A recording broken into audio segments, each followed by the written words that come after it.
Seja bem-vindo ao Grupo de Estudos para Concursos de Cartório GADEC, Grupo de Alto Desempenho em Concursos de Cartório. Somos um grupo formado por concurseiros de cartório que se uniram com o objetivo comum de somar esforços na preparação de candidatos para os concursos de cartório. O projeto Galeria de Lives GADEC integra um conjunto de iniciativas do Grupo de Estudos GADEC voltado para concursos de cartório. Nesta oportunidade temos a honra de apresentar nosso convidado para ministrar a live 5 erros mais comuns na hora da prova oral. Trata-se do renomado professor César Bravo, que é procurador municipal no interior de São Paulo, especialista em Direito Público, mestrando em Direito pela Unimar.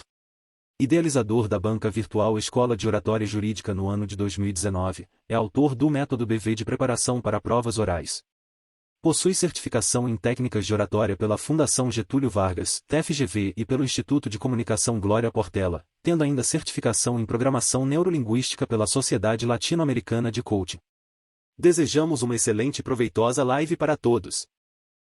E para quem não sabe, e aqui eu peço um pequeno espaço para poder fazer essa homenagem para o professor Pedro Rocha, que a origem da BV, ou do que se tem hoje como banca virtual, a Escola de Oratória Jurídica Banca Virtual, ela inicia dentro de um dos grupos do GADEC, numa filosofia, numa perspectiva à época meramente colaborativa, em que se tinha um grupo de pessoas que, me lembro que algo em torno de 90% eram iniciantes em prova oral, que estavam vislumbrando a prova oral do terceiro concurso do Paraná, de outorga de serventias. E Pedro me disse assim, olha, vamos fazer nessa generosidade que nós já conhecemos, em que ele vai e faz os starts, ele movimenta o grupo, ele organiza o processo, falou, olha, alguém para coordenar e tal. Eu falei assim, olha, eu não estou nesse concurso, posso ajudar. E aí é o pontapé inicial da BV.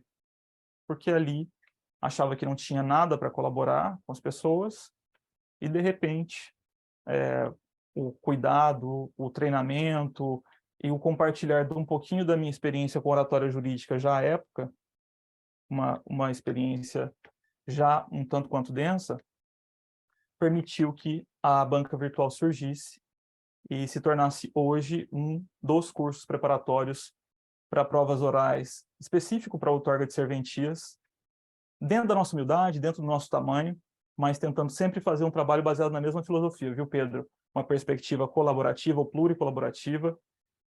Somos um curso hoje, temos um caráter empresarial em nível de organização, mas temos alguns valores que nós não abrimos mão, e isso também me motiva e me traz aqui hoje para poder compartilhar um pouquinho com o seu público. Então, muito obrigado pela oportunidade. É uma honra estar aqui, efetivamente, e receba esse carinho, essa homenagem da BV. Grato, professor César. Honra para nós também, tá? Muito grande. Valeu, Pedro. Pessoal, bom, boa noite a todos. Eu pediria, sim, que, se puder, quem está no YouTube, pelo menos uma meia dúzia cair aqui para dentro da sala, é um benefício para vocês. Porque quem conhece a BV sabe que nos lançamentos, quando não tem câmera aberta nos nossos aulões de lançamento, a qualidade da aula é compatível, porque o orador tem um probleminha com essa história de não ter, não é vaidade, mas é um campo visual que ele quer projetar, isso está dentro de um dos fundamentos da oratória. Então, quem puder cair para dentro, ainda que seja só para ficar aqui, para poder dar essa possibilidade, esse vetor aqui para que eu dirija a aula de hoje, eu vou ficar muito agradecido e possivelmente o nível da aula cresce um pouco, porque a empolgação também cresce automaticamente. Pessoal, brincadeiras à parte, mas é verdade.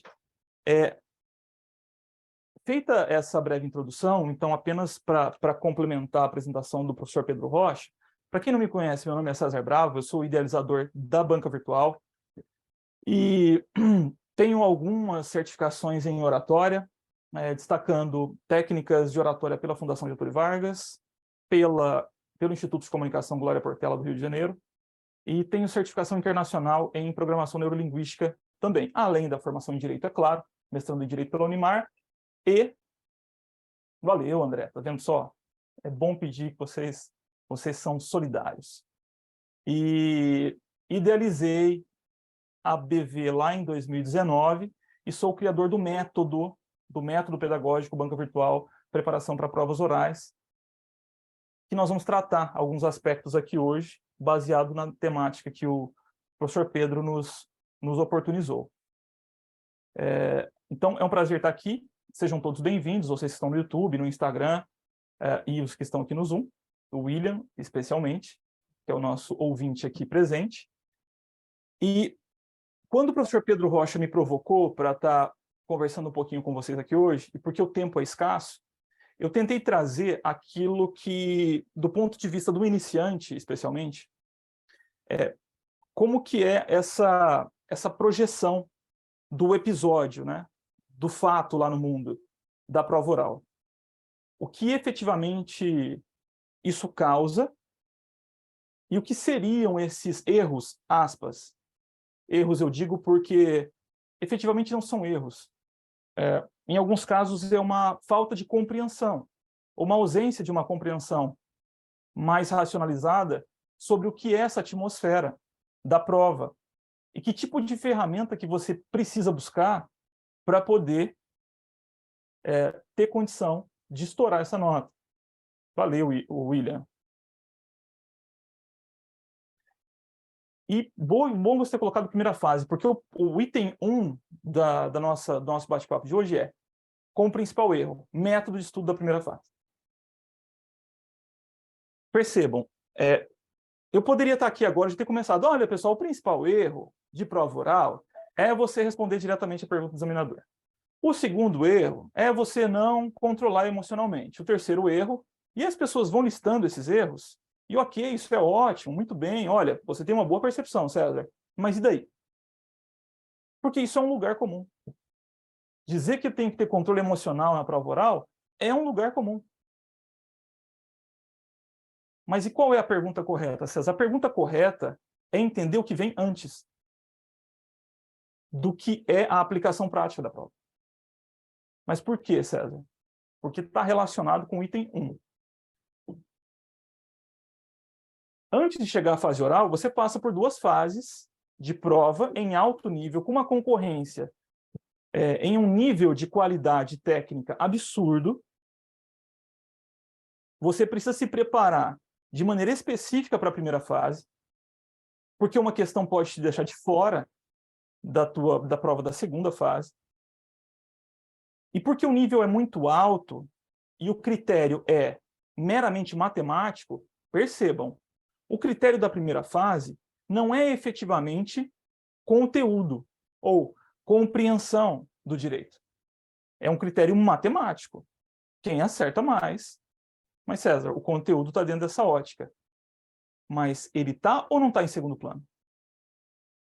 Como é que, em regra, você se prepara para a primeira fase? Você está preocupado realmente com o conteúdo?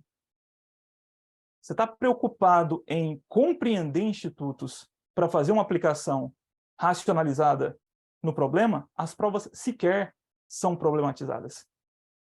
As provas se pautam em estruturas de memorização. Ele te dá elementos teóricos normativos para que você aponte qual é a alternativa correta ou quais são as incorretas. E aqui, nessa mera observação, qual que é o tipo de estratégia de primeira fase que eu duvido que todo mundo aqui já não utilizou? Encontra as erradas. Vai por exclusão. Ora, agora vamos pensar aqui, vamos tentar pensar de uma outra forma. É uma prova que, a princípio, eu deveria medir um grau de conteúdo mínimo, mas que, de repente, eu me vejo usando uma estratégia de ir por eliminação. E por que eu sei que é por eliminação? Porque eu treino tantas vezes, de maneira repetida, fazer aquelas questões que vêm ordenadas quase sempre dentro de uma mesma ótica, dentro de uma mesma lógica de estruturas, que aquilo meio que se torna intuitivo. E você meio que descobre até as lacunas das questões. Você sabe qual que é a dinâmica, você meio que compreende como a banca pensa. Anotem isso, você compreende como que a banca pensa e como que ela monta a estratégia de prova. E você vai se preparar em cima daquilo. E faz a prova. E acerta. Muitas questões. E vai para uma segunda fase. E na segunda fase, Façam uma reflexão comigo. Vem o segundo baque, ou não, vem o primeiro baque. Porque, de repente, você está lá diante de uma dissertação, em que você vai ter que discorrer sobre um tema, ou numa questão discursiva, que vai te pedir uma resposta com um nível de cobrança de conteúdo um pouco maior. Ali a coisa já começa a ficar meio estranha. Mas tem um porém. Tem o código, tem normas. Aí eu vou no banheiro, penso, jogo uma água no rosto. Ah, vamos lá.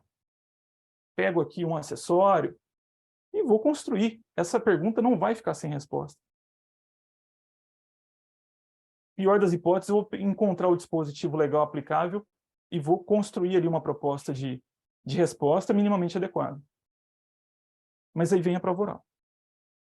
E aí tudo isso que a gente falou até aqui agora, pode pegar e jogar no lixo. Não tem tempo. Não tem essa de banheiro. Ah, deixa eu pensar aqui. Ah, vou no código.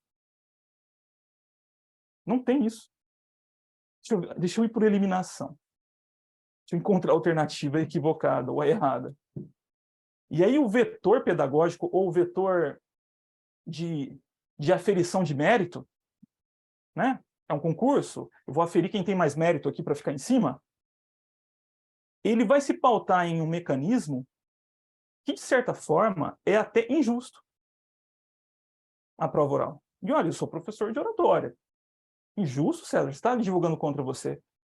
Porque se você pega da formação escolar fundamental da criança aos 7 anos até a formação em nível superior, quando é que você fez prova oral? Se pá na faculdade de Direito, fora simular tribunal de júri, uma eventual experiência ou outra por ali. Quando que você, de fato, experienciou oratória jurídica? Pessoal, para a maioria, nunca. Nunca.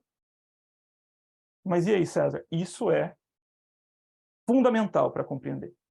Para compreender o quê? Os medos, os sequestros, a falta de tato quando você vai simular a tua primeira pergunta de prova. Você não sabe nem para onde ir. Você não sabe nem que frase que você vai colocar na frente. Porque é como se fosse um bebê. A tua ótica cognitiva, ela é toda complexa e te entrega estruturas linguísticas igualmente complexas se você tiver que escrever.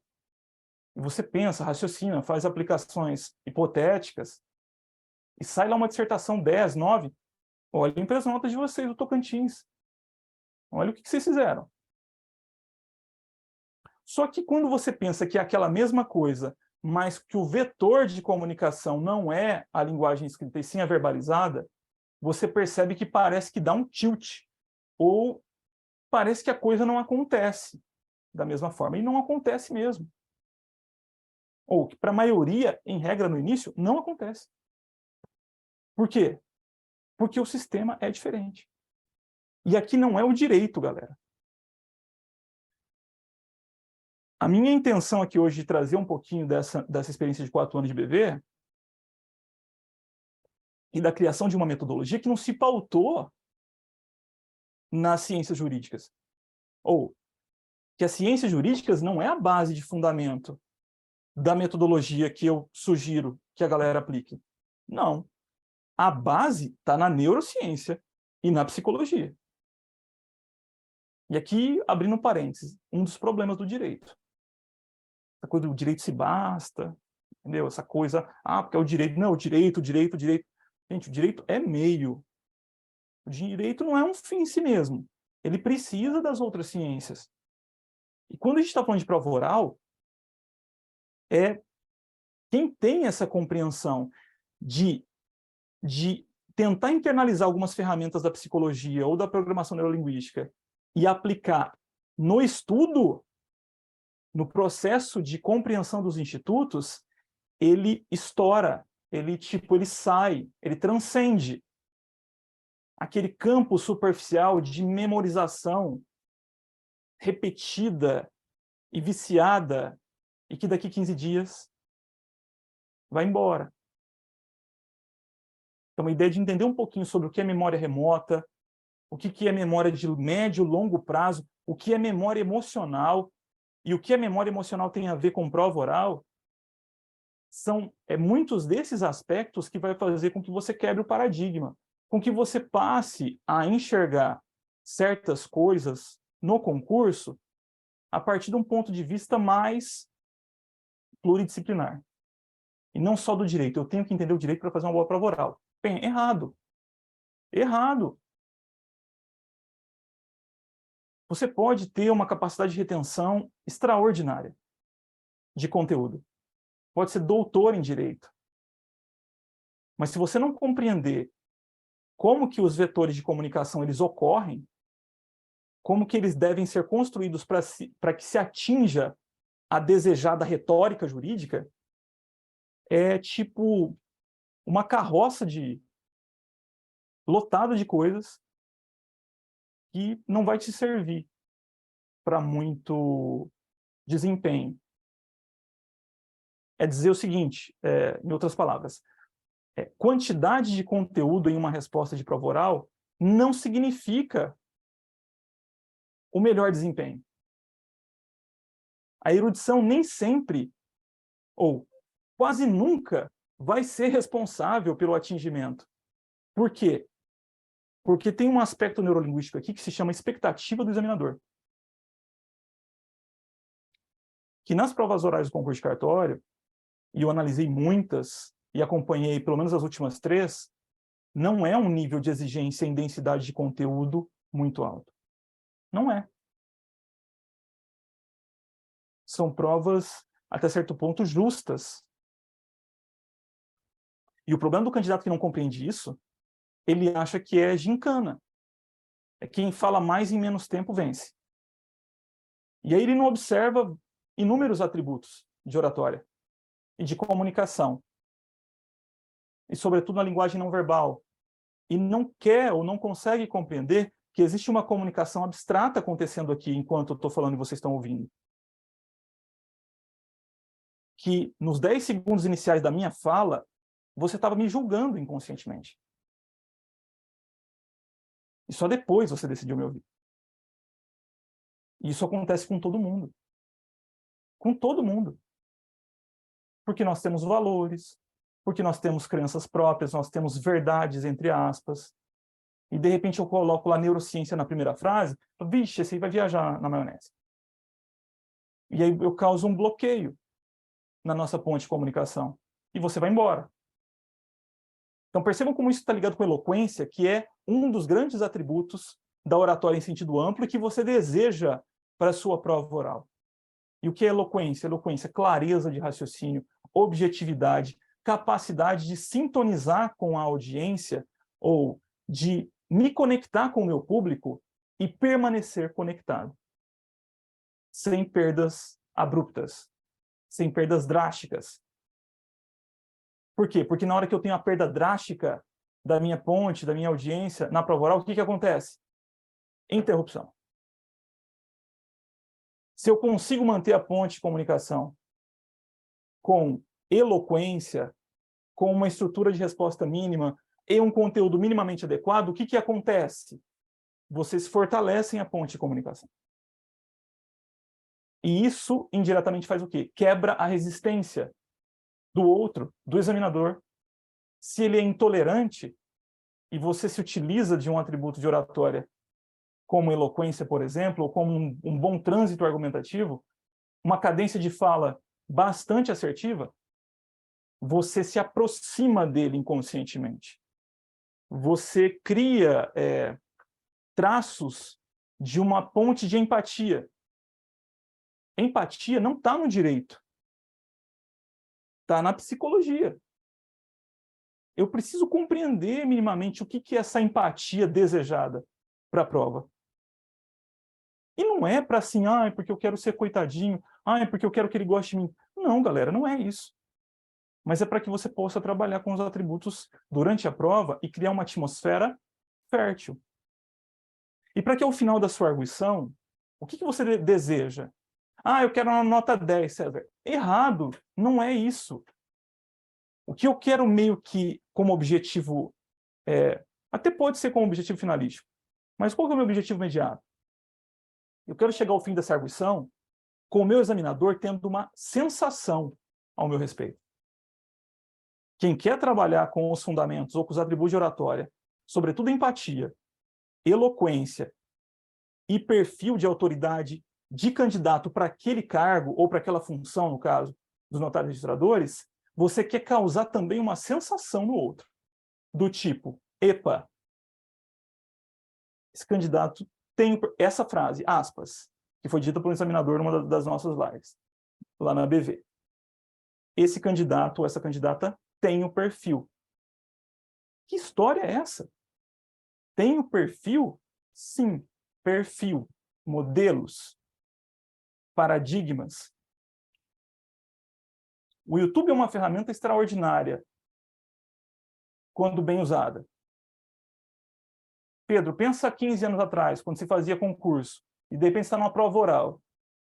Prova oral, e eu olho para o tempo, olho, aí o que eu faço? Ou era um grande centro, muita grana, muito investimento, e dá a sorte de pegar um bom curso. Hoje, você abre uma arguição de magistratura no YouTube de graça e consegue observar, a partir do candidato que está sendo arguído, ninguém não é acreditar no César, nem no Pedro, nem ninguém. Olha para aquilo lá e depois vai para a lista, vai para ver as notas desses caras. Para quê? Para você começar a ter um ponto de vista do que são esses paradigmas. Por que que aquela arguição que eu entendo que em nível de conteúdo não foi tão boa, por que que esse cara teve a nota tarifada lá em cima? E por que que esse que eu achei que foi muito mais técnico juridicamente, por que que ele teve a nota inferior? A gente tem que fazer as perguntas certas. Porque aí você começa a partir de um raciocínio de protagonista e não de um aluno tradicional que senta na frente do computador e fica esperando alguém te dar a fórmula mágica ou te contar o segredo da prova oral. Você consegue legitimar comportamentos e escolhas e estratégias. Bom, então, ao que me parece aqui, o conteúdo não foi fundamentalmente o critério que esse examinador usou para tarifar esse candidato. Perfeito, sim. Nesse caso. Significa que em todas as situações isso vai ocorrer? Não, não significa. Mas significa que a prova oral pode ter uma dinâmica meio que de uma perspectiva meio subjetiva do avaliador? Sem dúvida nenhuma. A gente está vendo isso acontecer em prova de segunda fase. Olha a prova de São Paulo. E, de repente, eu estou tendo que ter bola de cristal para poder atingir o espelho do examinador. Pessoal, percebam, eu não estou nem falando de prova oral ainda. Mas olha as questões que estão envolvidas por trás.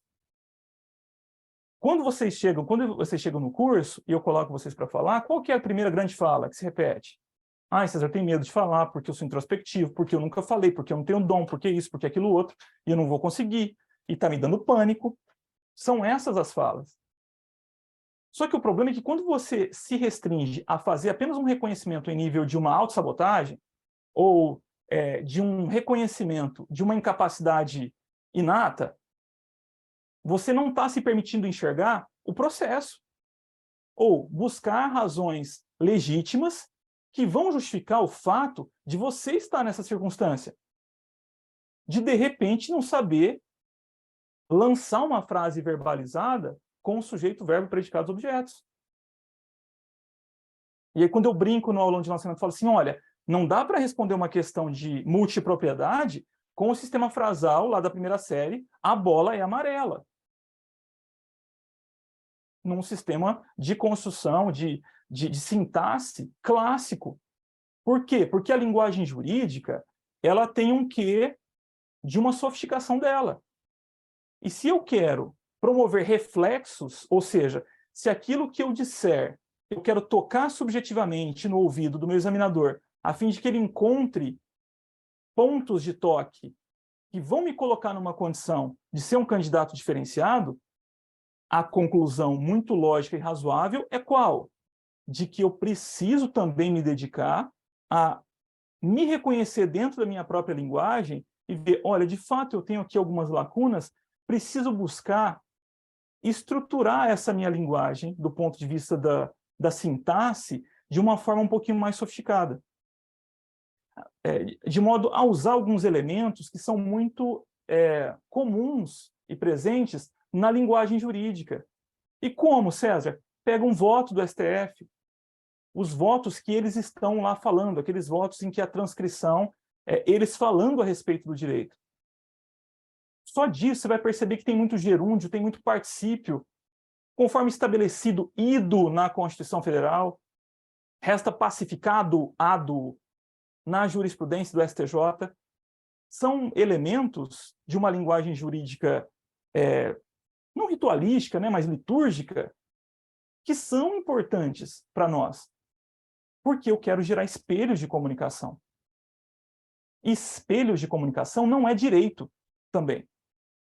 É programação neurolinguística, é psicologia.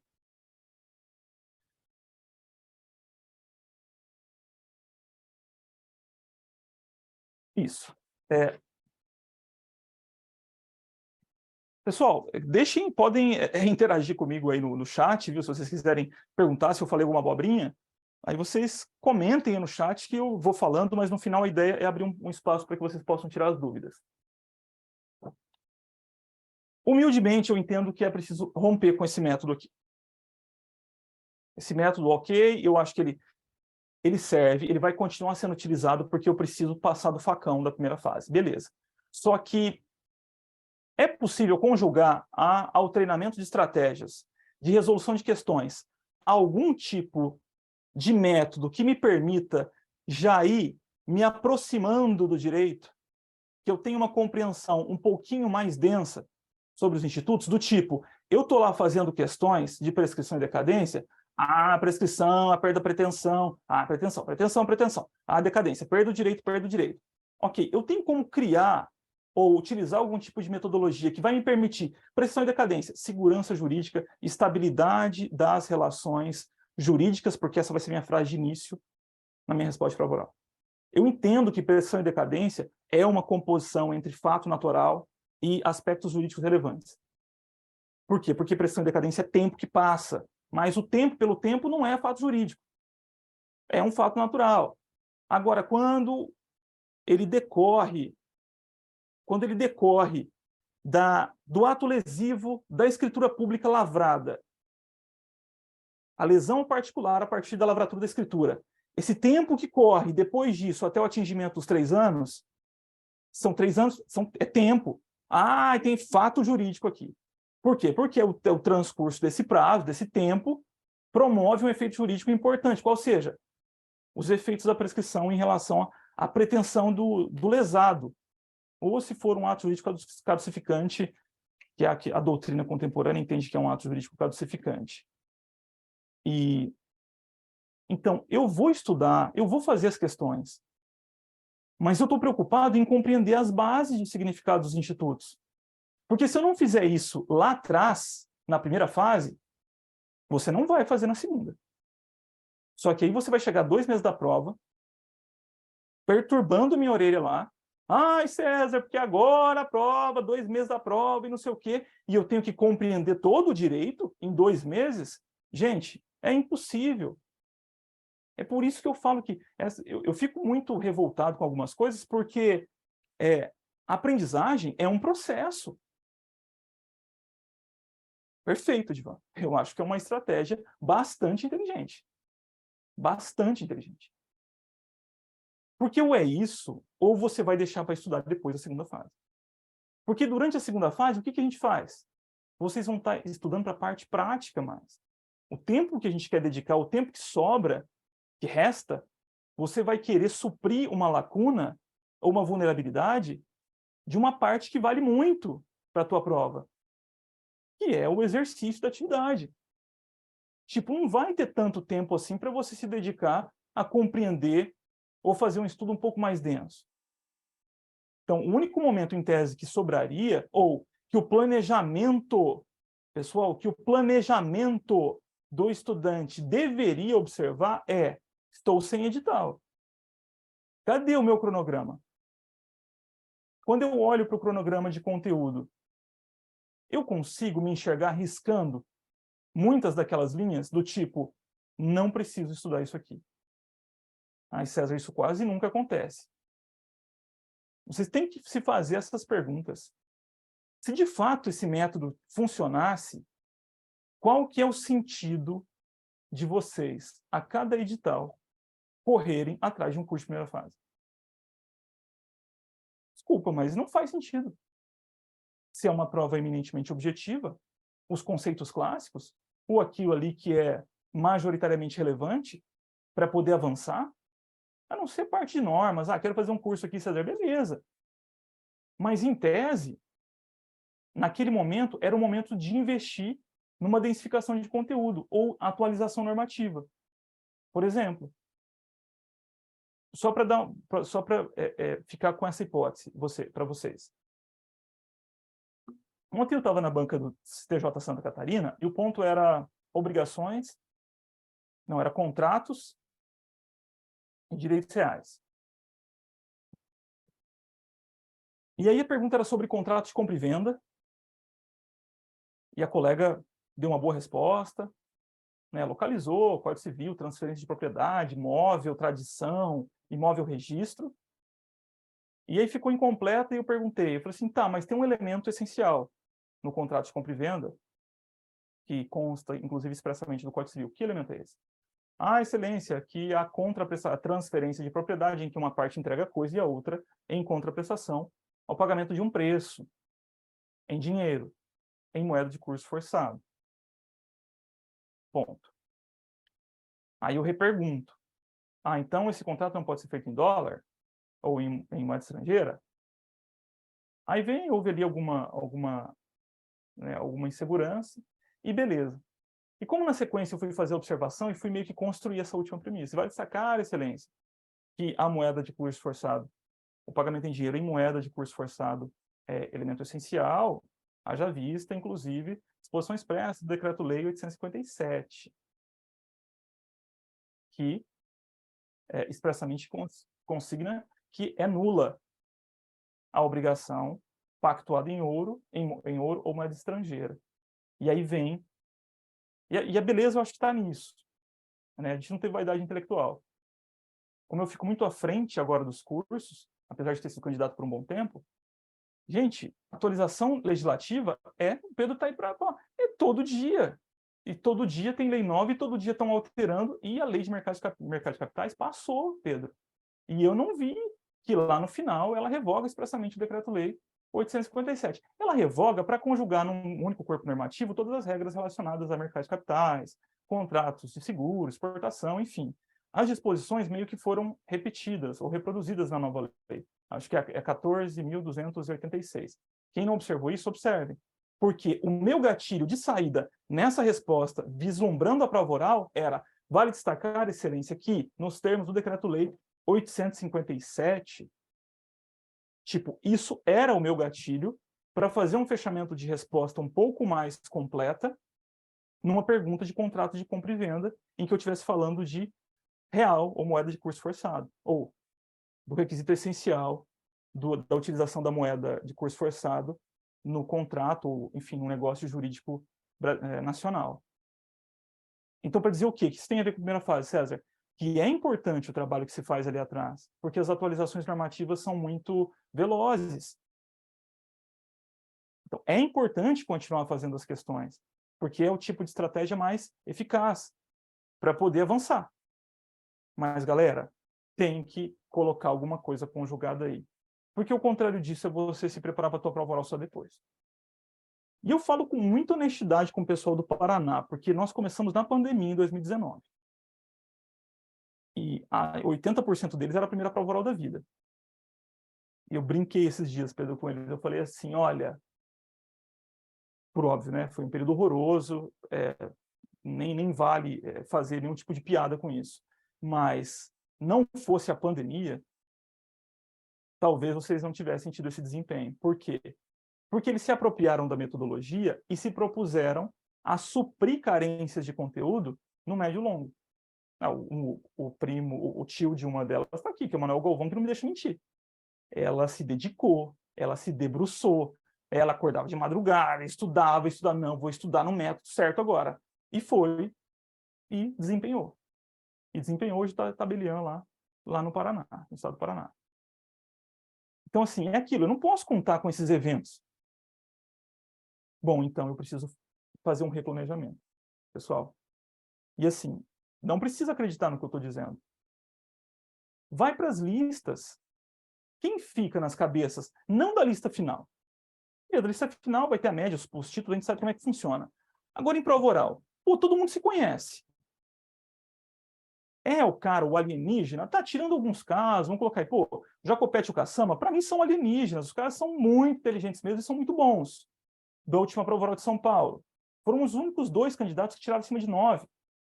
E a prova oral de São Paulo é aquela prova que, né, ela é diferentona lá, é um nível de exigência altíssimo. Agora, e como regra nos demais estados? Olha, pessoa de primeira prova oral batendo 9, batendo 9,5, então não significa que a experiência... Não, não significa. Mas significa que se você compreender e colocar em prática as ferramentas corretas, você não vai lá para cumprir tabela na tua prova oral.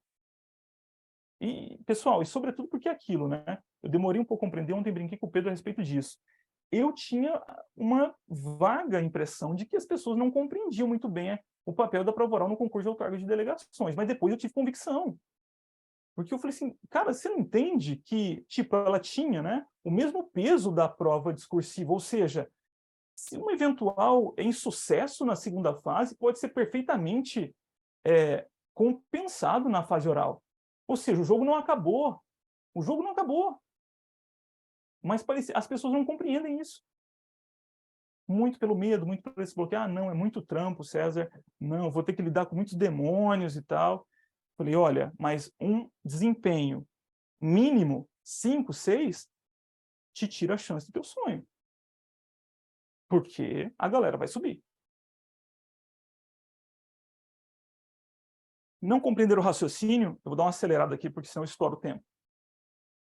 Eu elenco aqui como segundo ponto, pessoal, não compreender o tipo de raciocínio, não estou procurando, não compreender o tipo de raciocínio que você faz, agora que estamos falando de prova mesmo. Qual é o tipo de raciocínio que você faz ao ser provocado por uma pergunta de prova oral, ou por uma simulação de prova? Você está treinando, e aí vem a pergunta do tipo, defina a função notarial, candidato.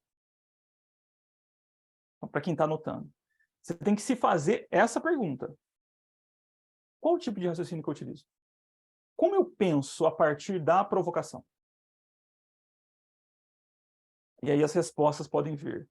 Ah, César, eu vou esperando ver acontecer, eu vou colocar energia num resgate doloroso.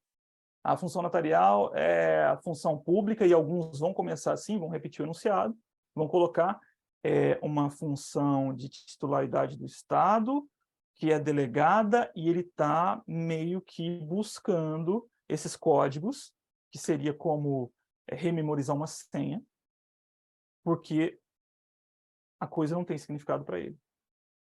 Porque ele não compreendeu função notarial. E quando ele não compreende, quando nós não compreendemos algo e que precisamos externalizar isso, qual que é o primeiro recurso sempre utilizado? Tentar buscar na memória. É tipo numa memória fria, numa memória que eu não tenho experiência, então eu não tive experiências cognitivas com esse tipo de fala, eu apenas fiz retenção no passivo, eu fiz provas objetivas, e eu entendi função notarial para resolver a questão que vai abordar o artigo 236 da Constituição, ou que vai abordar o artigo 1º da Lei 8.935, que vai abordar o artigo 3º ou 6º.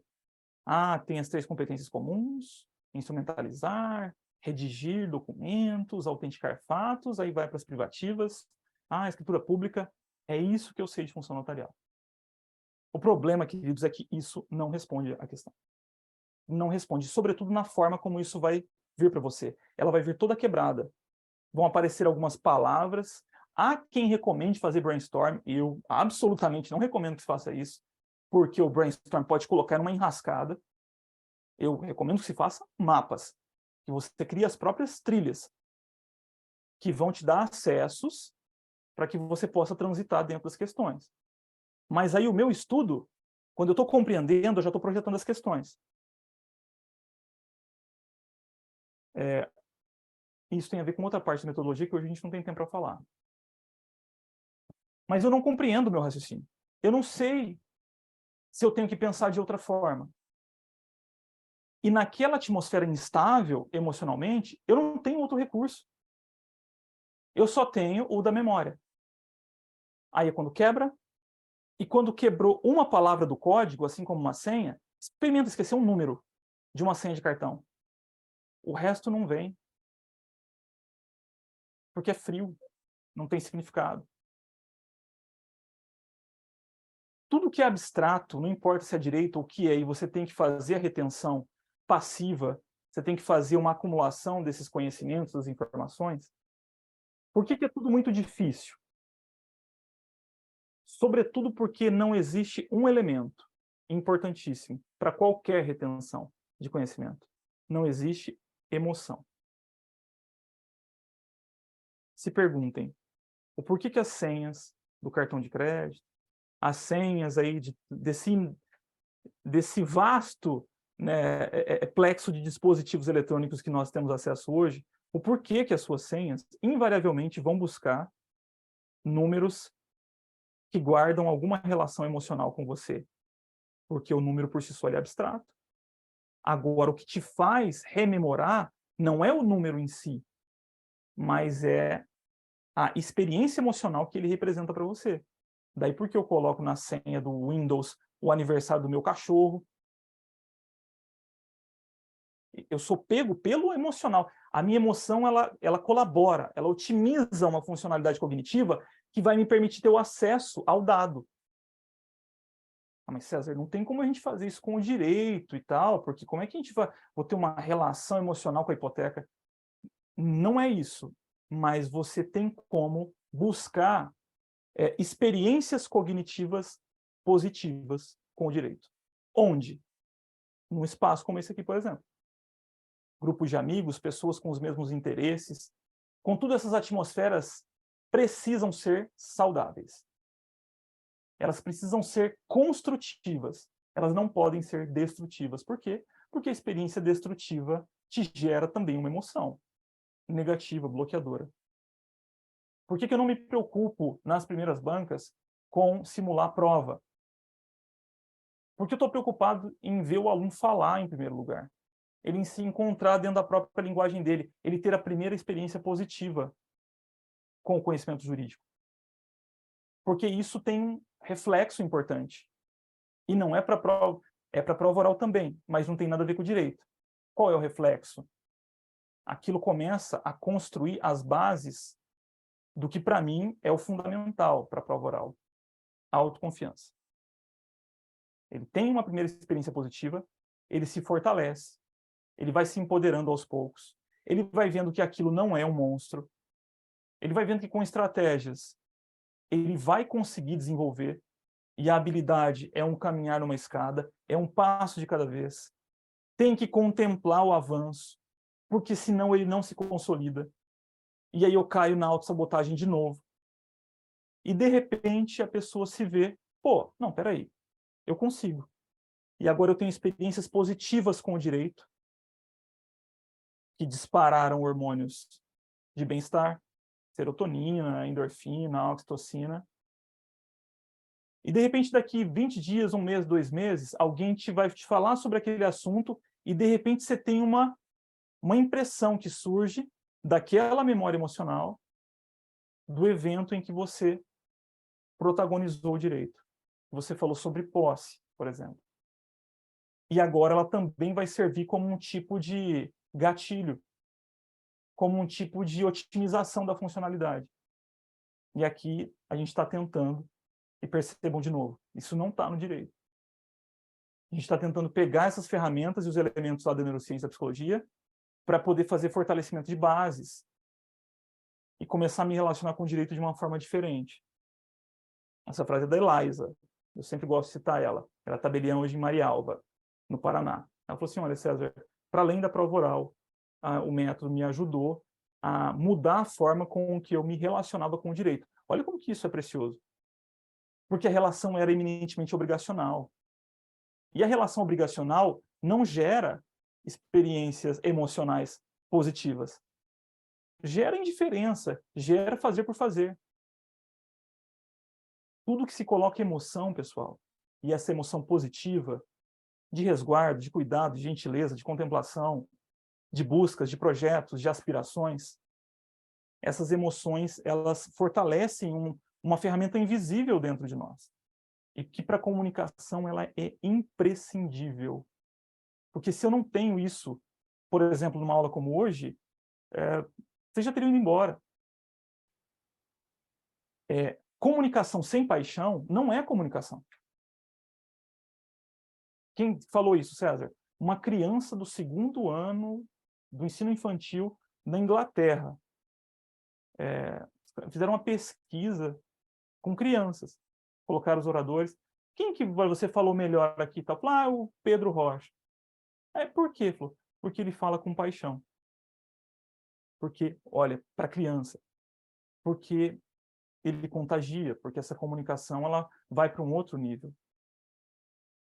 E não é essa paixão, pessoal, não estou falando que, nossa, mas eu tenho que me apaixonar por todas as áreas. Não, mas é um perfil que você quer apresentar para o seu examinador para gerar uma subjetividade depois de, ei, eu não sou mais um. Eu não sou mais um candidato. Eu sou o candidato. Pô, eu sou um perfil diferente.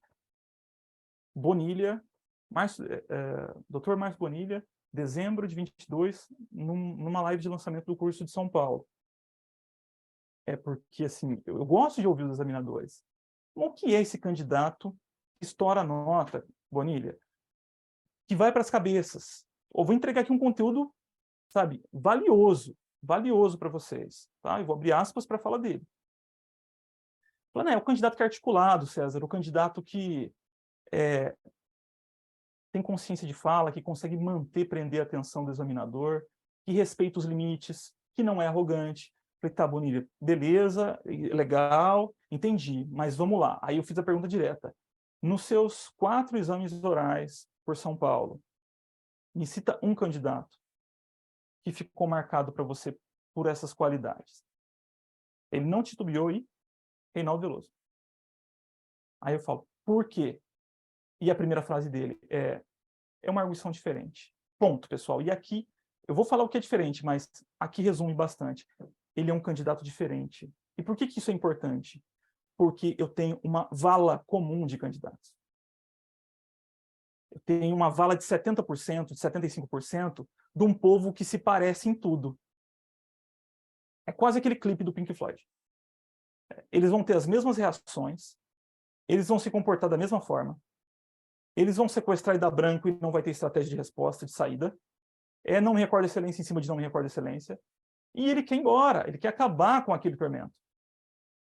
E aí você tem um outro candidato que ainda não é do 5%, é o candidato que vai ficar acima da vala. Que ele também diz, examinador gosta do candidato que briga pela pergunta. Olhem essa frase. Gosta do candidato que briga. Candidato que briga é aquele que não larga a corda na primeira oportunidade. Aquele que bate a questão e... Excelência, não me recordo. O cara briga, o cara devolve a pergunta, tenta ganhar um tempo, busca, usa uma estratégia adequada para tentar sair. Para não me dizer eu não me recordo, ele vai e faz ali 2 ou 3 premissas, fixa a humildade e sai gravitando o tema, falando de algum princípio, mas que vai tocar próximo à expectativa do examinador. Entregou alguma coisa. Que saído não me recordo. Para não ser tipo no subjetivo, no subconsciente dele, mas mais um. E meio que fica isso, porque eles têm e os parâmetros deles. Quem são os parâmetros? Somos nós. São vocês, são os candidatos. Então, quando ele fala candidato diferente, aí eu vou e avanço. Mas e aí? O que fica destacado? E aqui, conteúdo valioso para vocês. As respostas dele eram todas fundamentadas.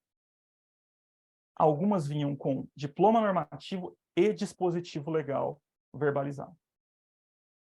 Ah, César, mas aí é absurdo, porque como é que faz para decorar não sei o que, parar? Assim, calma, tem que ter inteligência emocional.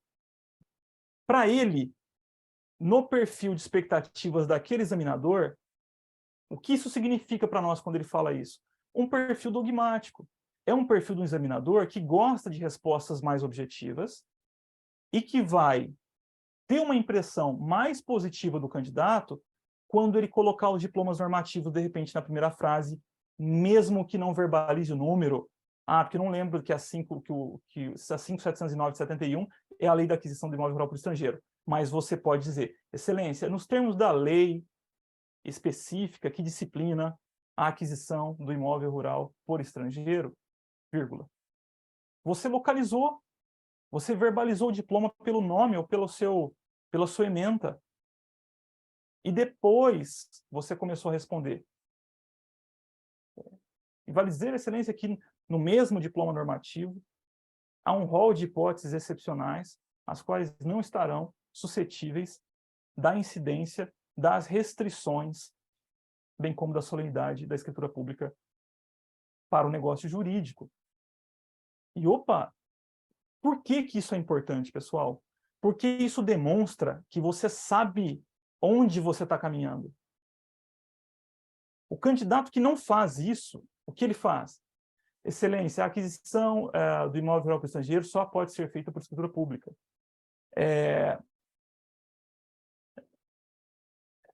Com exceção da sucessão causa-mortes, liquidação de pessoa jurídica e constituição, execução de direitos reais, de garantias reais.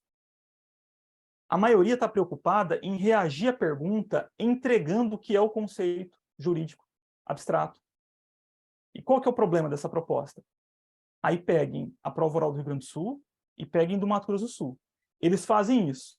Qual que é a repergunta do examinador? Ok, candidato, mas de onde você está tirando isso? Você acabou de construir essa tese? Tipo, você teve um insight e foi iluminado por essa teoria? Não. De acordo com a doutrina, ou doutrinariamente, excelência, entende-se que, nos termos de pacificada jurisprudência do STF, nos termos expressos, na dicção expressa do artigo 108 do Código Civil, você está dizendo de onde você está tirando o que vem depois, que é a proposta de resposta normativa, abstrata, o conteúdo jurídico. Mas ele não é seu. Você está tirando de algum lugar. Então, com essas percepções, pegando o examinador, tentando compreender como que é essa dinâmica de prova, você chega a essa conclusão, que vai ser importante entender isso aqui, para poder pensar pela via correta. E avançando, Pedro, já estou encaminhando finalmente.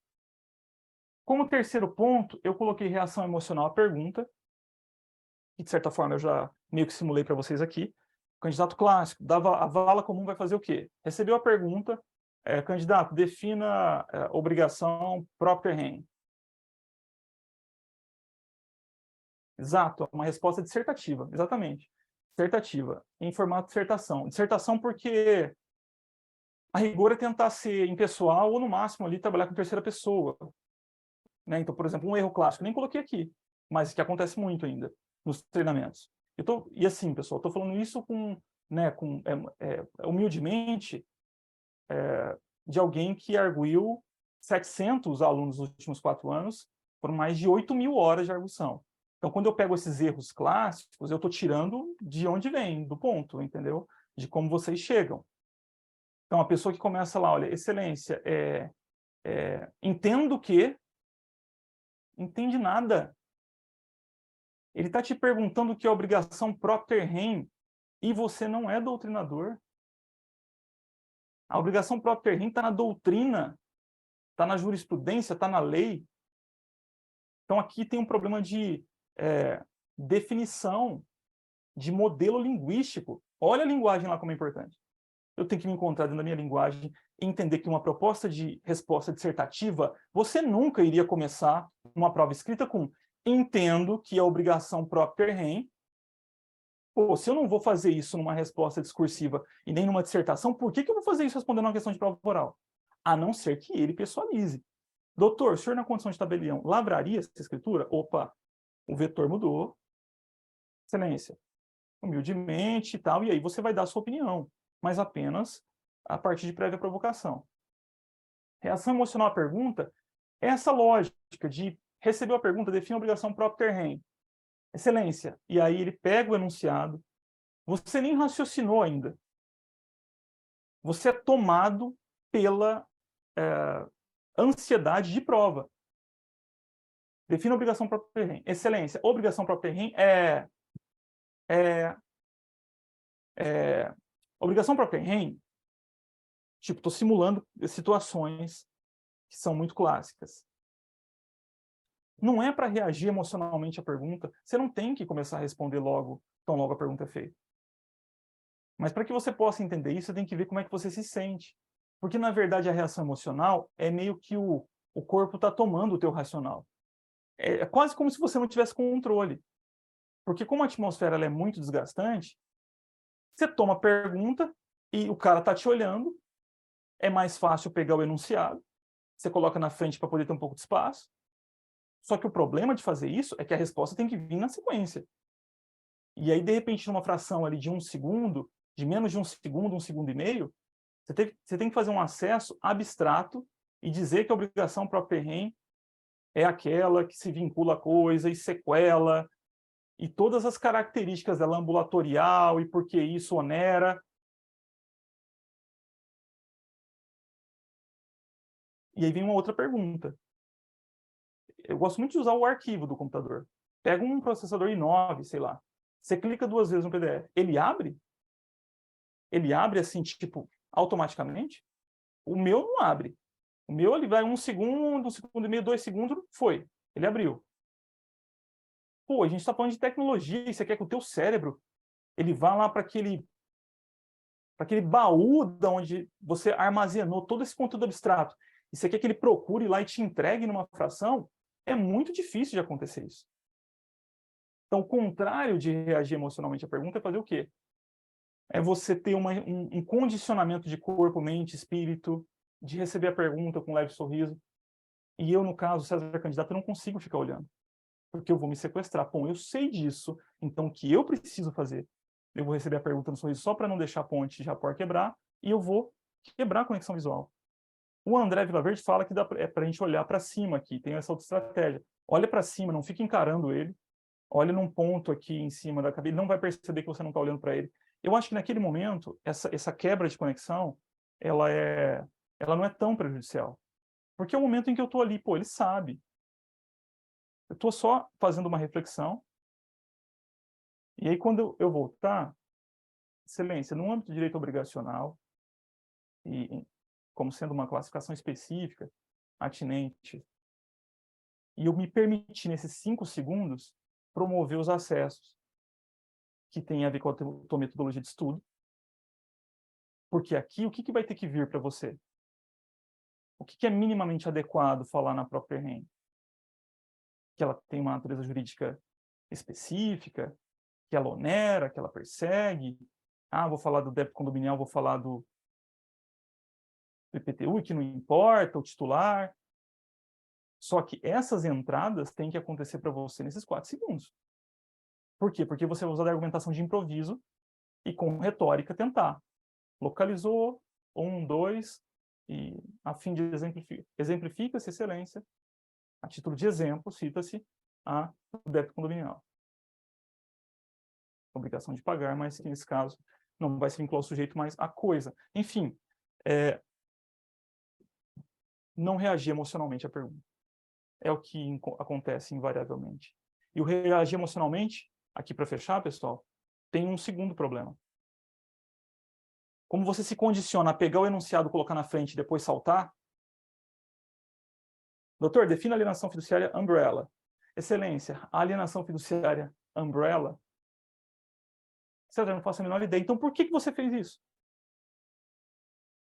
Reage emocionalmente. Então, eu vou reagir. Doutor, defina a alienação fiduciária umbrella. Excelência, não me recordo. Eu estou reagindo emocionalmente, tanto na hora em que eu coloco o enunciado na frente, quanto na hora que veio. A gente sente quando sabe e quando não sabe. A reação emocional aqui é pela fuga, porque o sistema de contra-ameaças acionou e já anulou o raciocínio executivo e te sobrou fuga ou luta, e a fuga aí não é nem devolver a questão, não me recordo, quero ir embora, vamos para a próxima, porque isso vai me desgastar. Linguagem enquanto estilo, se encontrar dentro da linguagem, a maioria não faz isso. Buscar entender o que já existe, e o que dá para fazer para aperfeiçoar. O que eu posso fazer para tornar minha linguagem mais palpável para uma proposta de oratória de prova oral? E esse é um trabalho também individual. E por fim, pessoal, que na verdade está aqui em quinto, mas poderia ser o primeiro, isso dependendo do ponto de abordagem, a respiração. Porque tudo isso que a gente está falando tem todo um espectro emocional, né, psicoemocional por trás, que é se colocar na frente de uma outra pessoa e responder questões de prova. Bom, é uma prova oral, então já tem o julgamento, mas mesmo nos treinamentos, eu vou treinar aqui com vocês agora, eu estou respondendo as perguntas e estou com convicção de que o Manuel, de que o André, de que o Pedro, de que, sabe, de que o Zé, de que o Edivan e o Fernando estão me julgando. E isso me toma. E isso eleva o meu cardio. A minha respiração vem aqui para cima. E eu começo com essa respiração mais curta. E respiração tem a ver o que com oratória? Ela é a responsável pelo nível de cadência de fala. Se enquanto eu estou falando, o ar está saindo dos meus pulmões, passando por aqui e sendo codificado a partir do movimento de uma série de órgãos, língua, boca, face, músculos faciais, os internos. Então, a respiração, ou o oxigênio, é o combustível. E se a entrada e saída dele estiver desordenada, qual que é a consequência natural? Eu tenho quebras de ritmo, quebras de cadência de fala, demonstro insegurança, demonstro falta de autoridade. E aqui, pessoal, para fechar, porque meu tempo já estourou. Professor César, fique tranquilo em relação ao tempo, tá? Nós temos flexibilidade aqui.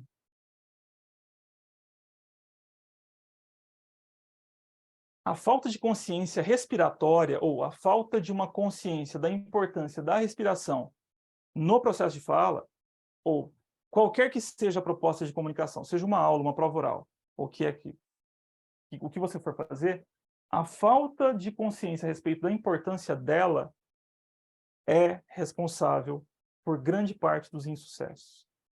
Porque ela está ligada diretamente com o controle emocional.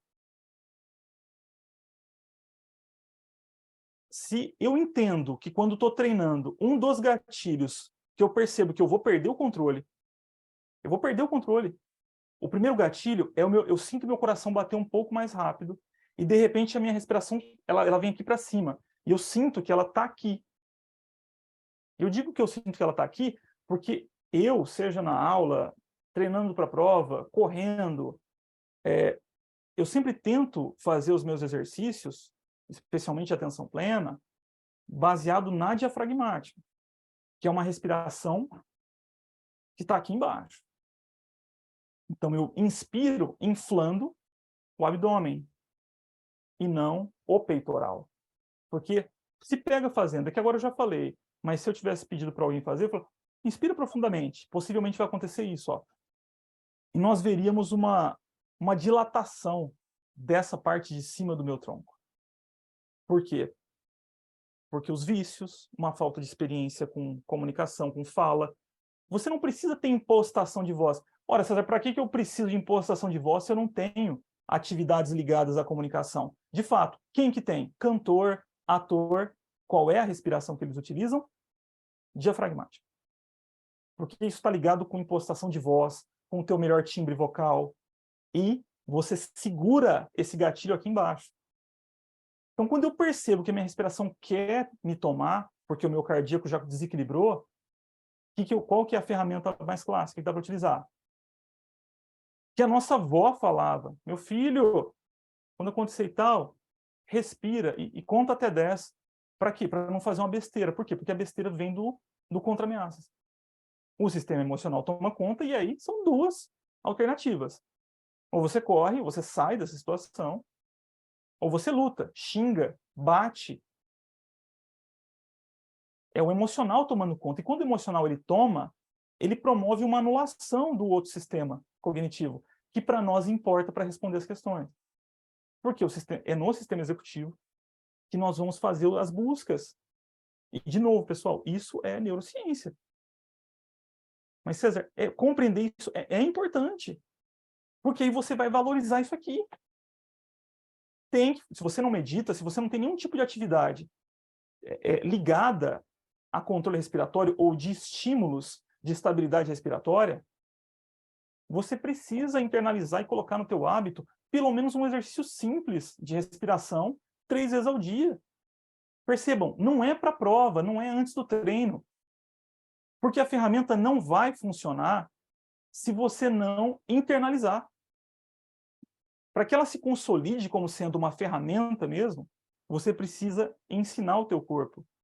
Aí entram os aspectos de reprogramação. Eu reprogramo a minha forma de acessar o conteúdo jurídico e estou meio que me reprogramando, que é alteração de mindset. Eu estou me reprogramando no sentido assim, quando eu sentir esse gatilho, e ancoragem, né? Quando eu sentir esse gatilho, eu quero que o meu corpo reaja. Inconscientemente. Por que a gente reage assim a uma pretensa agressão? Porque ele está condicionado, ele está programado, é instinto de sobrevivência. Bom, eu sei que a prova oral me dá todos esses sequestros, esses bloqueios. É quase que uma situação de sobrevivência. E eu sei que se a minha respiração ficar descontrolada, a minha chance de desempenhar é menor. Ora, o que eu tenho que fazer? Eu preciso consolidar e me acostumar e reprogramar meu corpo a reagir diante dessas situações. Eu não vou responder a pergunta tão logo ela é feita. Por quê? Porque eu quero ter acessos. E eu vou respirar profundamente, eu quero me manter consciente o tempo todo, estado de presença, show, voltei, não tenho muito a entregar, mas vou de retórica. Localizo, entrego o pouco que eu tenho, approach de fechamento, bateu, saiu. E aquilo que era um não me recordo excelência virou uma resposta de 60%, 70% dos pontos. E isso tem a ver com esse fundamento aqui. Pessoal, e porque não pode mesmo passar disso, porque também a neurociência, né, Pedro, ela nos ensinou que as aulas, que a capacidade de retenção e de atenção e de permanecer vinculado ao que está sendo transmitido, ela também é limitada diante aí também de um elemento que é neurológico, né? Pedro, mais uma vez, gostaria de agradecer. Pessoal, espero que tenha contribuído minimamente aí com a trajetória de vocês. Eu acho que esse é o início de uma caminhada com o GADEC, e não só pelo respeito, pela gratidão que eu tenho para com o Pedro, mas de uma tentativa de criar algo diferente. Eu acho que o diferente está muito presente nos valores da BV, e esse diferente aqui, não hoje, mas daqui a algum tempo, vai ser aí um lançamento de um curso de treinamento em parceria com o GADEC, né, BV, o GADEC e a Banca Virtual, para oportunizar para vocês aí uma atmosfera com a metodologia que nós utilizamos dentro e que construímos dentro desses 4 anos, para de alguma forma contribuir aí na caminhada de todos vocês. Pedro, mais uma vez, muito obrigado. Um grande abraço. Valeu. Professor César, o senhor, de repente, se disporia a responder alguma questão que Claro. alguns dos presentes quisessem fazer? Fique à vontade. Prezados. Então, o professor César está abrindo a oportunidade para quem queira fazer uma pergunta. Tirar alguma dúvida. Professor César, enquanto alguém se habilita, eu vou tirar uma dúvida. Eu, na verdade, me considero talvez aqui um dos mais contemplados assim por tudo que você falou. Foi uma oportunidade de aprendizado assim ímpar. Fez com que eu estabelecesse reflexões assim dentro de dimensões que há muito tempo eu não pensava. Tenho certeza que sim, em relação à prova oral do Estado do Paraná, eu tivesse me aproximado, feito essa aproximação aqui, eu teria tido um desempenho muito mais satisfatório. Então, professor César, é o seguinte, nós sabemos que existem uma pergunta para a qual eu gostaria muito de ouvir a sua opinião. Existem diferentes tipos de estudo direcionado para diferentes tipos de exigências de conhecimento. Então, por exemplo, quando nós vamos estudar para uma prova oral, quem já está na estrada há algum tempo sabe que uma das melhores técnicas, né, para você estudar, desculpa, uma prova objetiva, uma das técnicas assim que apresenta um resultado mais satisfatório para estudos de pouco tempo é resolver questões. Né? Então, você resolve questões, se você Mas eu pergunto assim, um estudo direcionado para a prova oral, não aquele que, vamos dizer assim, um estudo coerente para quem já tem uma boa base, já tem um estudo assim consolidado, e ele quer, você falou muito, pelo menos eu captei assim, na questão da consistência, como ele deve lidar com os conteúdos, tendo em vista a forma que ele será exigido nesses conteúdos. Você teria alguma coisa a nos dizer a respeito disso? De fato, Pedro, é bem pertinente mesmo. Porque, de novo, pegando naquele exemplo, de que quando nós retroagirmos aí 15, 20 anos, a questão do conteúdo de qualidade ou ter acesso a materiais de qualidade era o grande problema. Então, você tinha como principal vetor ali os livros, basicamente, né? Tinha alguns cursinhos, havia algumas apostilas.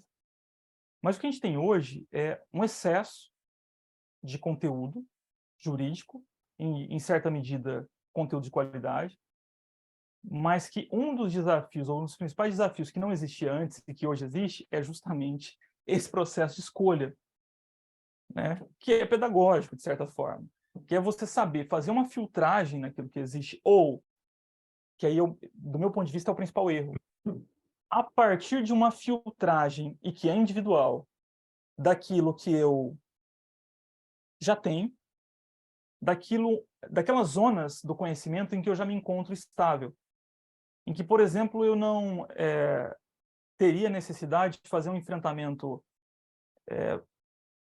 em nível de pesquisa ou em nível de doutrina muito denso.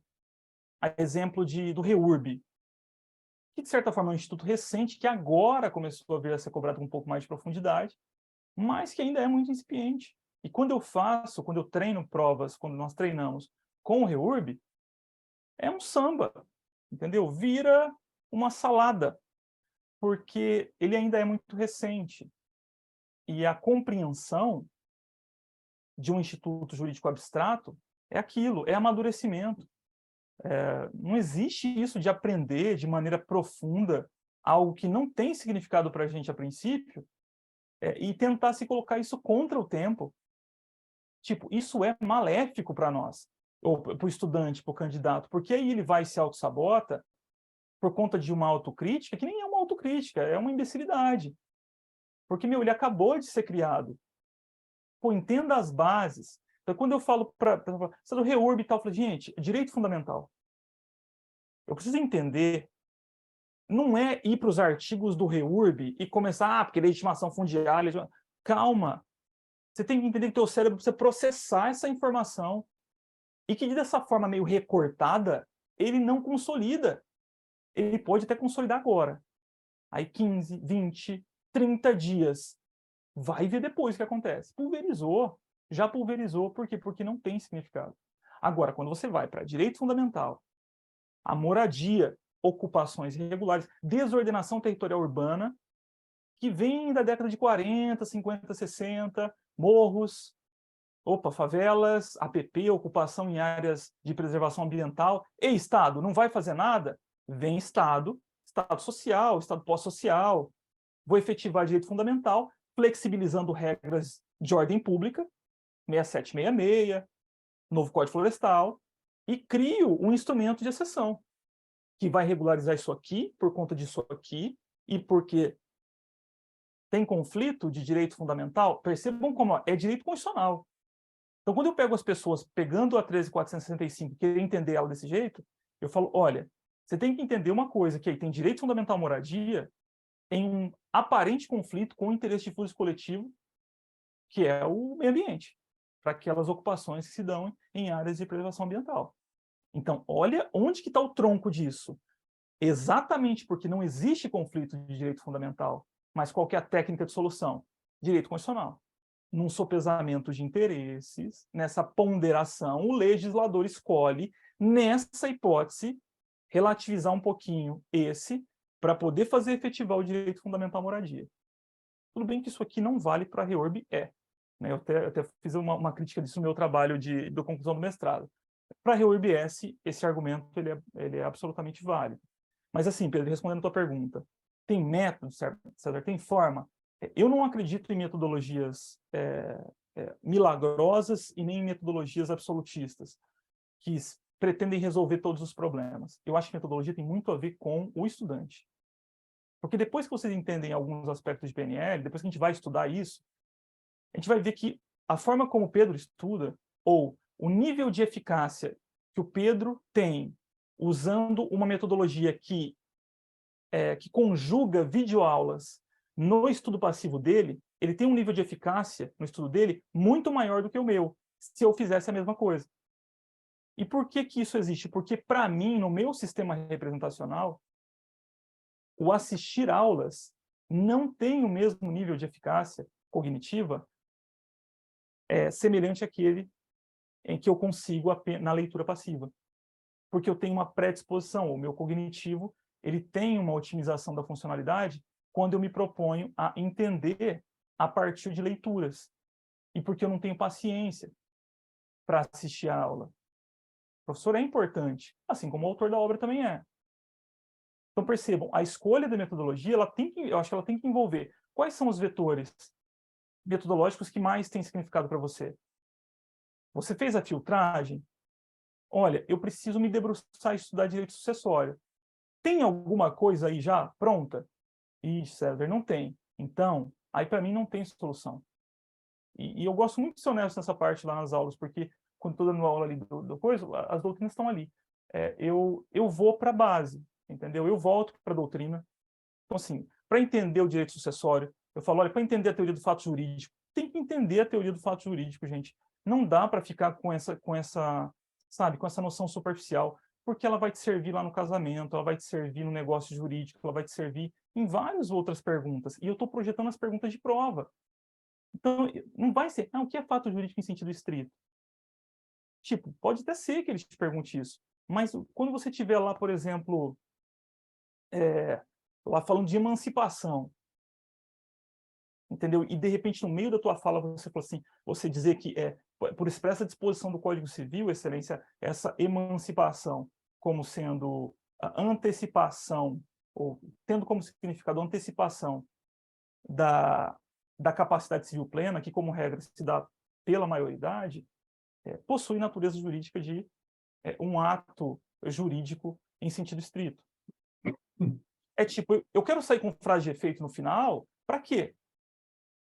Justamente para poder encantar o examinador, para poder me colocar numa posição diferenciada. Agora, quando nós compreendemos o instituto, do tipo, prescrição, porque isso, aquilo, outro é decadência, e no que toca à sua natureza jurídica, Excelência, para a doutrina clássica, fato jurídico em sentido estrito, haja vista que é o decurso do tempo que promove a perda ou da pretensão ou do direito potestativo, e de outro lado, para a doutrina contemporânea, há quem diga que se trata de um ato fato jurídico caducificante, ponto.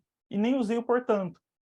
Mas para que esse acesso aconteça dessa forma, eu tenho que ter compreendido. Porque do contrário eu vou para o resgate. E aí, como é que é? Prescrição é direito? Pretensão, direito, pretensão? Ixi, aí já a gente nem sabe mais o que está falando. E isso, pessoal, na mesma linha. E aí a base que eu vou falar, não era para eu falar aqui, mas eu vou, para que vocês possam levar, que está num dos fundamentos da metodologia do BV. Quando vocês entendem que tem toda essa ótica diferenciada num estudo de compreensão, e que meio que vai se consolidar no médio e longo prazo, você percebe a importância de, enquanto eu estou estudando para a fase objetiva, eu vou aqui separar um tempo para compreender institutos e produzir o meu material de revisão. Estou advogando contra. Eu sou um curso preparatório. E estou dizendo, eu poderia colocar como um dos erros aqui. Um dos grandes erros, comprar material para revisar na véspera da tua prova oral. Entendeu? Isso não faz sentido. Porque se você usa uma metodologia dessa, você precisa entender que esse protagonismo depende que você construa artifícios. Por que eu construo mapas? Por que para mim é importante usar o MindMeister? Porque na véspera da minha prova oral eu não vou estudar livro nem resumo de ninguém. Eu vou estimular meus gatilhos, eu vou treinar os meus gatilhos. E se você me permite, Pedro, até nem estava no script aí, mas é porque sabe, compartilhar conhecimento e essas novas ferramentas da tecnologia. O aplicativo chama MindMeister e ele foi criado recentemente, não recentemente, mas após a descoberta pela neurociência de muitos desses elementos, alguns eu até trouxe para vocês aqui hoje. Mas ele vai exemplificar isso que eu estou querendo dizer para vocês. O que é que eu vou utilizar na minha... né? Enfim, se eu permanecer como candidato, o que eu utilizaria na minha véspera de prova? Vou compartilhar minha tela.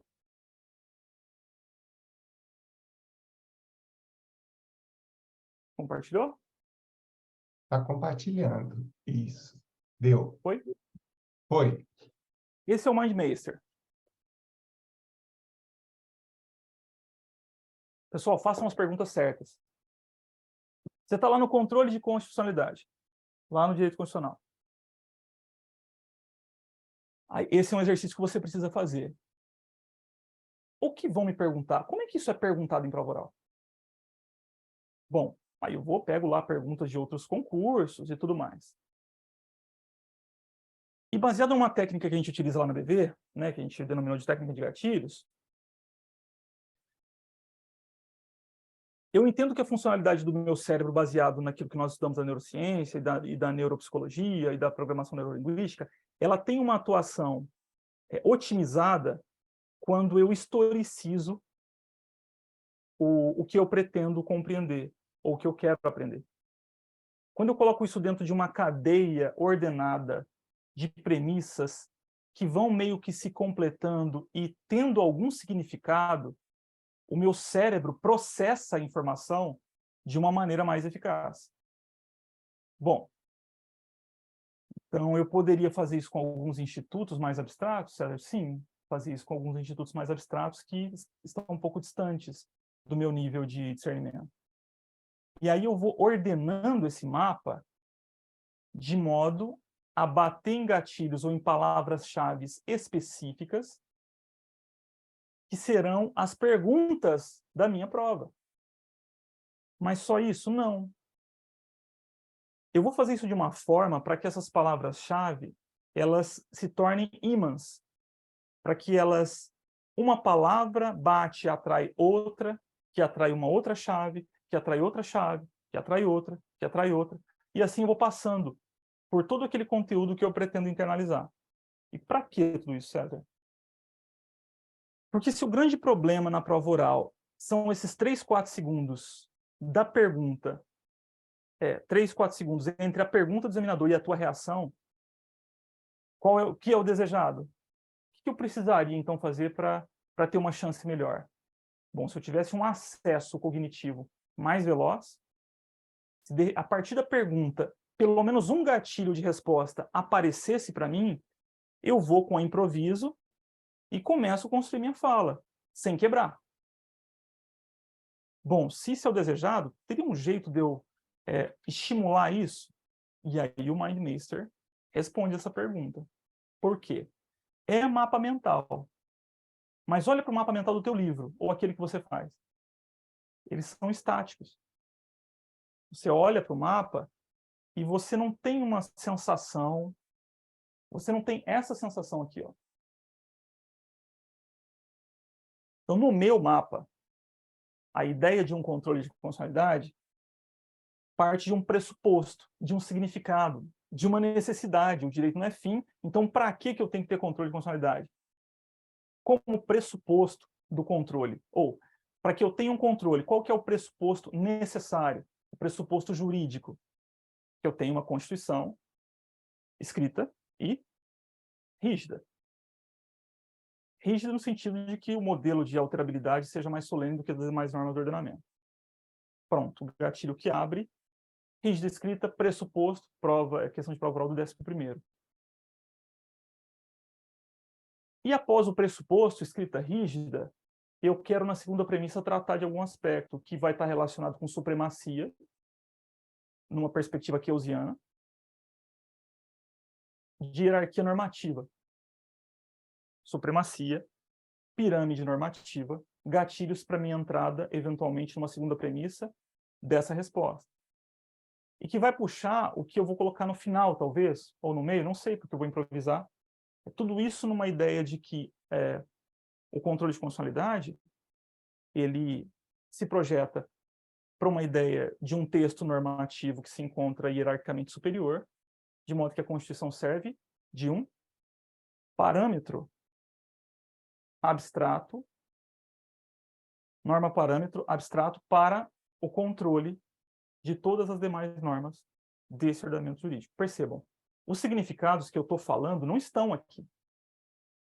Por quê? Porque neurocognitivamente, o que está acontecendo? Como eu acompanhei um estudo aliado com um método que vai otimizar a funcionalidade sobre esse tema a partir de palavras-chave e outra, com esse efeito, percebam o efeito dessa imagem aqui, ó. Essa. Ó. Isso aqui é um filmezinho. Está passando na tua frente. Agora pode ser o filme que você mesmo construiu. O que é isso aqui? Exercício para estímulo de memória fotográfica. Porque nós estamos construindo uma cadeia de palavras-chave para a solução de... Aqui tem em torno de 40 ou 50 questões. 50 questões dentro do grupo controle de constitucionalidade que eu não vou me preocupar em, na véspera, ficar lendo para memorizar as respostas, como muita gente faz. Ah, eu vou aqui memorizar então, porque essas perguntas são claras, deixa eu memorizar as respostas, com a memória remota. Não. Eu quero as chaves, porque eu compreendi o controle. Se o meu cérebro conseguir processar isso em nível de chaves de entrada, as chaves me bastam, e ao invés de eu fazer o raciocínio para resgatar, o que ele vai fazer? Ele pega na chave, puf, abre a caixa, abre a pasta. Aí eu pego o significado e puf, puf, puf, vou e fecho. Agora, percebam o efeito visual aqui para fechar. Então, esse controle vem para um sistema jurisdicional misto, é repressivo como regra por conta do caráter de definitividade, que apenas o Poder Judiciário pode promover no controle, seja no difuso ou abstrato. Mas é misto porque concentrado e difuso... Opa, cadê? Não estou enxergando. Porque concentrado e difuso, qualquer órgão jurisdicional, qualquer pessoa, exceção defesa, que abre, qualquer interessado pode arguir efeitos interpartes em contraposição ao efeito erga omnes do concentrado. E aqui, ó, é disso que eu estou falando para vocês, ó.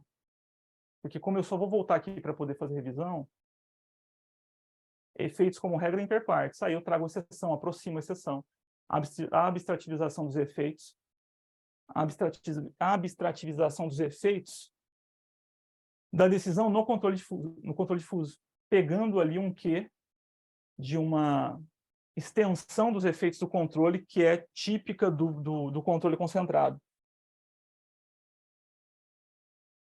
É a minha lógica de planificar o conteúdo a partir de uma pré-compreensão. E aí o trabalho, por exemplo, que quando vocês vão passando de concurso em concurso, é voltar o mapa, vez ou outra, para quê? Para poder fazer a legitimação. Porque vocês fazem essa brincadeira que eu fiz. Deixa eu ver como é que estão meus gatilhos do controle. E TUF abre 1, 2... Opa, ó, palavra. Como se fosse um jogo de memória. Mas César falou que não é para usar memória.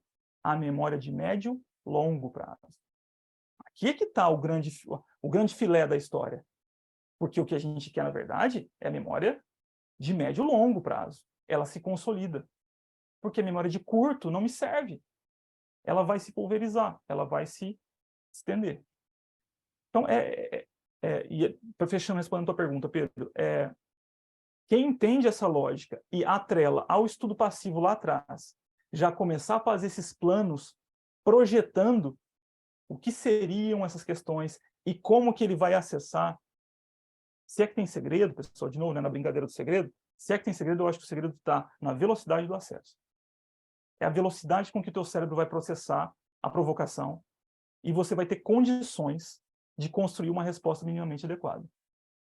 Agora, isso é um problema que envolve psicologia, neurociência e entender um pouquinho melhor a respeito de como que o nosso cérebro processa as informações. Professor César, eu quero dizer assim que as informações que foram trazidas hoje por você aqui foram de um valor assim incalculável. Aqueles que se dispuseram, você fez uma menção ali atrás a respeito da oferta excessiva de conteúdos que nós temos hoje, de materiais, e isso é extremamente angustiante. Aquele tempo que a gente fazia aquelas lives ainda eram novidades. Hoje você tem por noite assim tantas lives, você acaba tendo que selecionar alguns conteúdos. Eu, particularmente, sabia muito bem o que estava fazendo quando lhe convidei para vir aqui. Tá? Muito mais do que um parceiro assim, de estudos, eu me coloquei hoje como um aluno, sabe? E eu entendo com bastante humildade, assim, professor César, que eu tenho muito a aprender. O seu projeto ele tem colaborado muito, né, para muitas pessoas alcançarem, vencerem seus fantasmas, seus desafios. E eu espero realmente que esse material aqui chegue ao máximo de pessoas, né, possível, e que muitos possam se beneficiar desse trabalho maravilhoso que você vem desenvolvendo aí na banca virtual. Seguramente eu serei um dos alunos que vão fazer fila, porque eu estou precisando crescer, amadurecer como candidato, e eu acho que esse tipo de conteúdo fala muito comigo. Pedro, muito obrigado pelas palavras. E assim, você sabe que essa coisa de vaidade intelectual, né, que o direito é muito característico isso. E eu tenho uma linha de pedagógica, né, por ter formação em pedagogia, e a minha pedagogia é infantil, né, bem de lá de trás, antes do direito. E eu fui formado numa linha pedagógica construtivista, não exclusivista de conhecimento, ou seja, a gente está para aprender e ensinar em qualquer tipo de ambiente. Tipo, receber, por exemplo, o professor Moacir na BV, para a gente é uma honra assim, enorme, mas e também de um aprendizado com a humildade de um mestre, sabe? Do que a gente utiliza para poder estudar. E eu acho que essa é a ótica que a gente tem que se colocar. Especialmente quando nós caminhamos para essas atmosferas de treino, de desenvolver uma habilidade igual a oratória, que tem lá os seus percalços, que eu vou ter as minhas dores, que eu vou ter os meus tombos, assim como eu caio de bicicleta, mas que esses tombos são importantes, porque eles vão ter muito significado emocional para aquilo que acontece depois, que é justamente a consolidação desses atributos e sobretudo, da sensação de saltar o obstáculo, de que não existe essa coisa de, olha, é um defeito inato. Não, isso não existe. O que existe é você procurar as bases, não vou nem falar corretas, porque isso também é meio exclusivista, mas as bases que tenham mais significado para vocês. Porque tem que ter significado, galera. Se não tiver significado, se o que eu falei não faz sentido, a metodologia não funciona. Aí você precisa buscar outra. E tem várias, e enfim, vários excelentes profissionais. Mas queria te agradecer, Pedro, mais uma vez pela oportunidade, me colocar aí à disposição. Em breve vamos formatar, sim, esse curso em parceria aí com o GADEC, e aí você vai ter a honra de apresentar esse projeto para a galera. Muito obrigado mais uma vez. Pessoal, muito obrigado pela participação e contem comigo. Valeu demais, William. Obrigado. Professor César, desejamos assim Eu que agradeço. boas vibrações, tá? Que você prossiga sendo esse profissional sensacional, extraordinário e colaborando para todos quantos precisem, né? Precisem e busquem esse seu auxílio. Eu peço a compreensão de todos os presentes aqui, né? Porque a gente também tem limite, né? Do que a gente pode extrair do nosso palestrante. E hoje ele realmente se doou aqui de uma maneira excepcional. Eu acho que já fica o convite para retornar aqui em outra oportunidade, que você queira desenvolver algum outro aspecto da sua metodologia, vai ser uma honra para nós, tá? Professor Pedro, posso tirar César, uma foto? claro que pode, mas, nossa, uma honra. Galera, vamos registrar aqui esse nosso encontro, quase 2 horas aí de encontro, show. Estrutura de lançamento para vocês. Vamos lá? Deixa eu só tirar aqui a câmera. Obrigado, Os Pedro. colegas que Obrigado. puderem abrir o vídeo, né? Só se puder, pessoal. Se não puder, tudo bem. Porque às vezes não dá. Não dá, a gente compreende. Vamos lá? X, então, todo mundo aqui. Cláudio Grammeison, esse aí já foi meu aluno também. Pedro, pessoal, muito obrigado, um grande abraço, bons estudos, até a próxima. Tchau. Forte abraço Obrigado. a todos. Tá? Uma boa Obrigado, noite a César. todos. Obrigado, Pedro. Valeu. Abraço. Obrigado, um abraço. Tchau, tchau. Tchau, tchau.